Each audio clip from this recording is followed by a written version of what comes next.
Okay, it's time for the charcoal projects. In this video we'll go over some of the learning goals and which projects I will be doing the demos on, as well as some recommendations what kind of projects you could be working on, as you don't really need to work on the same exact projects as I do. Without further ado, I will be drawing this cast of a skull, and it's a selfish choice because I never drew a skull actually very carefully before, and I think it might benefit me overall in my personal artist development. So this is the one that we will be working on in the demo, and the photo is taken by me, so I can actually share it with you guys. So this is the first one that we will be working on.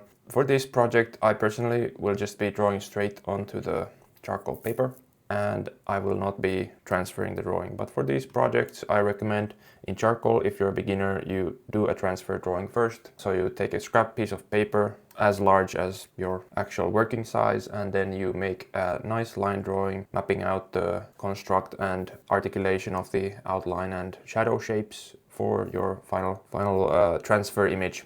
And then you transfer that onto the actual paper, and at that point you can actually lose the plumb line and you will have a nice clean surface to work with. But yeah, it takes a little bit of extra time, this step, so I will be skipping it personally, since I feel like I can probably go right into it working side size on this one. I will also be working from a cheap laser print, so I'm just planning to show you it's not really about, let's say, the quality of the reference and the setup, that you can still learn drawing in this way. We'll go more into that in the demo actually. Regarding the figure projects overall, I'm moving to master copies at this point, and I will be drawing this male figure from the back. I will be drawing him in charcoal, of course, as fits with the stage of the course we're in. But the reason I'm doing master copies as opposed to actual human reference is because it's very hard to find people who would be willing to pose nude and have their photo shared for free online for whatever, how many people are taking this course. And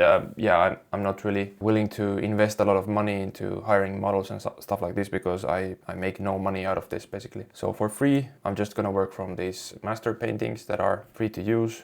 And I think they're good places to work from, especially if you're working like from one medium to another. You still have to sort of translate the image you're seeing. In this case, I will have to turn this oil painting in color into values and work in charcoal. So we'll see how I do that. And if you have access to some good photos or even live model, absolutely work from those. I think in these projects it's important that you pick something that you personally like, something that challenges you, and something that you really want to work on. Because if I just choose a project and you don't really like the subject, then it's probably gonna be hard to find the motivation to go through with it, because this stuff is hard to begin with. Okay, so these are the two projects I will be making for this stage.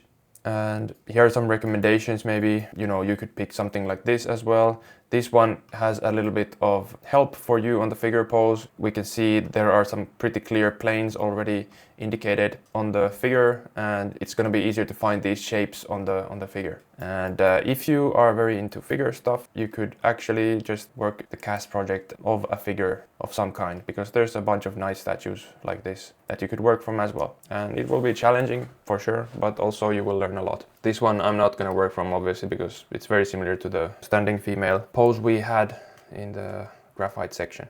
But yeah, you could find your own master painting to paint from, draw from in this stage, or you could find images online. There's a bunch of free resources for figure reference. So if you find something you like, you could work from those as well. I'm also limited by the fact that these references I work from have to be kind of non-explicit, because YouTube will hate it if I end up having something showing on the reference when I show it, or the final drawing even. So yeah, the learning goals for these projects is, of course, just the control of the medium itself. It's a nice intermediate step between graphite drawing, which is just pure control but very slow to work with, and oil paint, which is very fluid but quick. And charcoal, you can sort of use tools to paint with charcoal even, you could say, and cover large areas quickly with, you know, nice dark tones, as opposed to with graphite. And yeah, we're just learning to kind of work with the full value range of things. And again, the emphasis is going to be on the three-dimensional form. So we want this skull to really pop out of the paper. We want this figure to maintain its three-dimensional form, so we don't end up making it look like a flat drawing. Edges are one thing that we didn't really tackle in the graphite stage. So when I'm talking about edges, I'm talking about sharpness basically.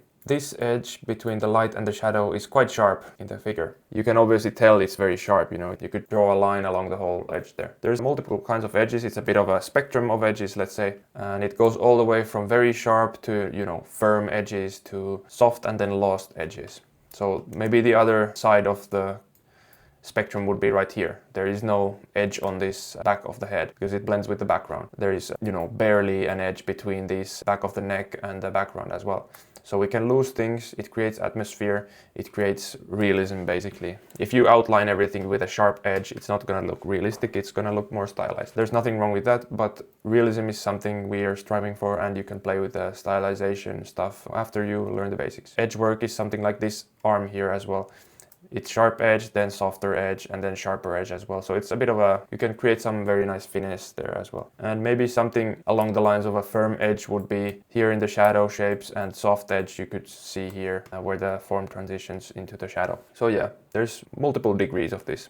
And as we probably talked about already in the graphite, cast shadows tend to be fairly sharp, but then they also have a gradation sort of towards the softer side of things, eventually being very soft when it turns to form shadow. All right, that's my little talk on edges.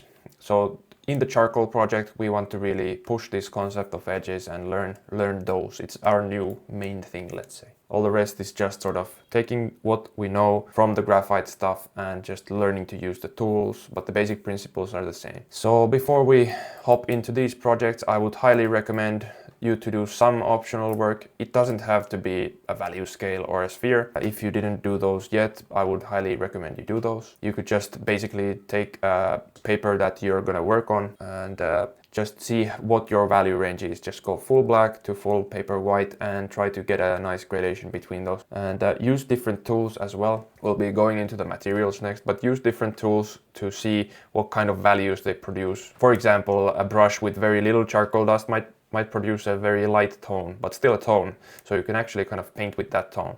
Stump that's loaded with charcoal, maybe the excess is, you know, wiped off, and then you just make a mark. It might be, you know, something a little bit darker. But yeah, you have to experiment, get a feel for it, I think. And yeah, at this point you could also just have fun. You don't have to do a sphere and a value scale, but I recommend you at least test your tools out. Just, you know, maybe draw a simple landscape or something, just to know how it feels like to work with charcoal. That is, of course, if you never touch the material. But yeah, I think that's the gist of it. One thing you could do is you could do the charcoal drawing on a toned paper and add some white chalk. I went over it in the program video, and I think that's gonna be a beneficial sort of extra step for you to take before you go to painting if you really wanna stick to the drawing stage and drill a little bit more. So you could do one cast in charcoal on white paper and then do another cast, or you could even do a figure if you prefer on the toned paper, toned, you know, to a fairly medium tone, and then go from there, find all the darks with the charcoal, and then go into the lights with the